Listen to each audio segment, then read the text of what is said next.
शुरू अल्लाह के नाम से जो बड़ा मेहरबान निहायत रहम वाला है। अस्सलाम वालेकुम मेरी प्यारी यूट्यूब फैमिली, कैसे हैं आप? उम्मीद है सब खैरियत से होंगे। मैं हूं आपकी दोस्त Rashida Umar and you are watching love flame.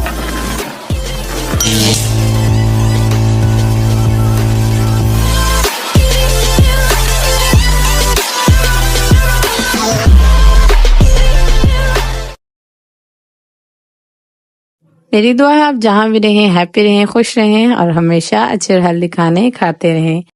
आज भी एक बेहतरीन सी रेसिपी के साथ आपकी खिदमत में हाजिर हूँ, तो मेरे साथ रहिएगा। तो चलिए ये शुरू करते हैं आज की रेसिपी। आज हम बहुत ही मज़ेदार सी एक स्वीट डिश बनाने जा रहे हैं, तो मेरे साथ रहिएगा। जी हाँ, ये स्वीट डिश बनाने के लिए मैंने सबसे पहले 1 कप दूध ले लिया है, जिसको हम पैन में डाल लेंगे और इसको गर्म कर लेंगे। जी हाँ, आपने इसके अंदर उबाल आने देना है, फिर इसके अंदर हम दूसरी चीज़ों का ऐड करेंगे। जी हाँ, सबसे पहले मैं इसके अंदर शुगर ऐड करूंगी।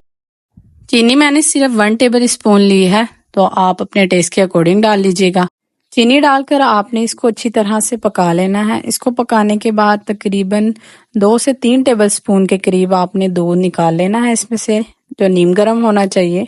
उसके अंदर आपने 1 टेबल स्पून के करीब कॉर्नफ्लावर मिक्स कर लेना है। बस अब कॉर्नफ्लावर के इस मिक्सचर को आपने दूध के अंदर ऐड कर देना है और अच्छी तरह से दूध को पका लेना है। दूध में आपने स्पैचुला चलाते जाना है ताकि इसमें कोई लम्स वगैरह ना पड़े। बस आपने इसको इतना पका लेना है कि ये इसका एक थिक सा मिक्सचर बन जाए। इसके बाद लास्ट में मैंने इसके अंदर घर की मलाई डाली है। आप इसके अंदर क्रीम भी ऐड कर सकते हैं, इससे एक बहुत अच्छा टेस्ट आएगा। जी हाँ, बस यहाँ पे हमारा जो मावा है वो बनकर रेडी हो चुका है। बस इसको आपने किसी प्लेट या बर्तन में निकाल लेना है और ठंडा कर लेना है। ये बहुत ही मज़ेदार सी रेसिपी है, इसको ट्राई ज़रूर कीजिएगा और बहुत ही आसानी से बन जाती है, झटपट, और उन चीज़ों से बनती है जो माशाल्लाह से हमारे घरों में मौजूद होते हैं। बस अब आपने यहाँ पे 4 स्लाइस ले लेने हैं। स्लाइस आप किसी भी साइज के ले सकते हैं, मैंने यहाँ मीडियम साइज के लिए हैं। बस अब आपने इसके किनारों को जो है वो कट कर लेना है। आपने किसी शार्प सी छुरी की मदद से इसके सारे जो किनारे हैं वो कट कर लेने हैं। आमतौर पर ब्रेड जो है वो हमारे घरों में मौजूद होती है, तो इस रेसिपी के लिए आपको किसी भी झंझट में नहीं पड़ना पड़ेगा। इंशाल्लाह ताला आसान से इंग्रेडिएंट से आपकी मज़ेदार और यूनिक किस्म की रेसिपी बनकर तैयार हो जाएगी। जी हाँ, यहाँ पे मैंने तमाम जो ब्रेड के स्लाइसेस हैं उनको कट कर लिया है। बस जी, अब ये जो ब्रेड के किनारे बच गए हैं आपने इनको वेस्ट नहीं होने देना, इनकी ब्रेड क्रम्स बना सकते हैं। जी हाँ, तो चलिए आइए हमारी ब्रेड की तरफ चलते हैं। अब जो हमने मावा बनाकर रेडी कर लिया था, तमाम ब्रेड के ऊपर लगाकर रेडी कर लेंगे। आपने इस तरह से एक एक करके तमाम जो ब्रेड हैं उनको मावे से फिल कर लेना है। जी हाँ, ये देखिए, आप अच्छी तरह लगाइएगा, कंजूसी मत कीजिएगा।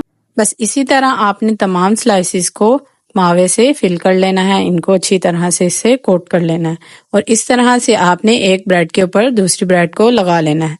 आप इसको यहाँ पर किसी भी शेप में कट कर सकते हैं, क्यूब्स की शेप में भी कट कर सकते हैं। मैं यहाँ पे ट्रायंगल शेप में कट करूंगी, इस तरह से ये ज्यादा खूबसूरत लगेंगी।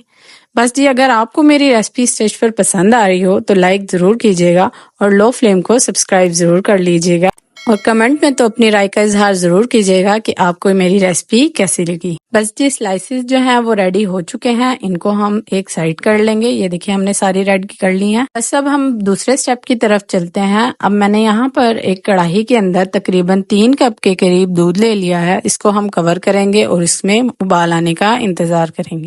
बस जब इसके अंदर उबाल आना स्टार्ट हो जाए तो आपने इसके अंदर चीनी डाल देनी है। चीनी आप अपने टेस्ट के अकॉर्डिंग डालिएगा। यहाँ पे मैंने तकरीबन ½ कप के करीब चीनी डाली है। चीनी डाल के आपने चीनी को अच्छी तरह से मिक्स करना है।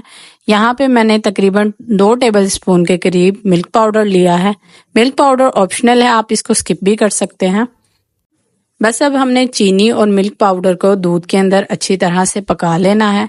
यहाँ पे मैंने 4 टेबल स्पून के करीब दूध ले लिया है जो नीम गर्म है। इसके अंदर हमने तकरीबन 1 से 2 चम्मच कस्टर्ड पाउडर के मिक्स कर लेने हैं।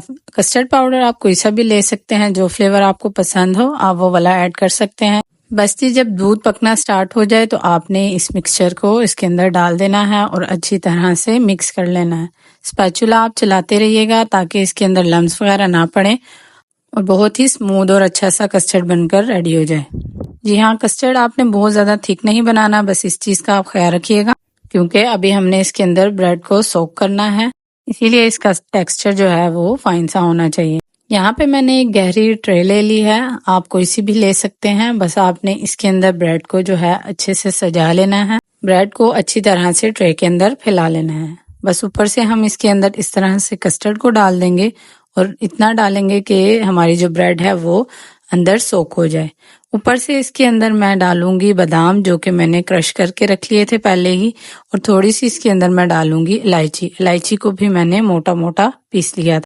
ऊपर से इसके अंदर मैं कोकोनट का बुरादा डाल दूंगी, जिससे इसमें 4 चांद लग जाएंगे। बस जी, हमारी जो डिश है वो रेडी हो चुकी है। तो इस रेसिपी को ट्राई जरूर कीजिएगा और मुझे दुआओं में याद रखिएगा। और अगर चैनल को अभी तक सब्सक्राइब नहीं किया तो फौरन से चैनल को सब्सक्राइब कर लें। शुक्रिया। बस जी, अब मुझे दीजिए इजाजत। इंशाल्लाह ताला नेक्स्ट रेसिपी में मुलाकात होगी। तब तक के लिए अल्लाह हाफिज and stay tuned for more recipes.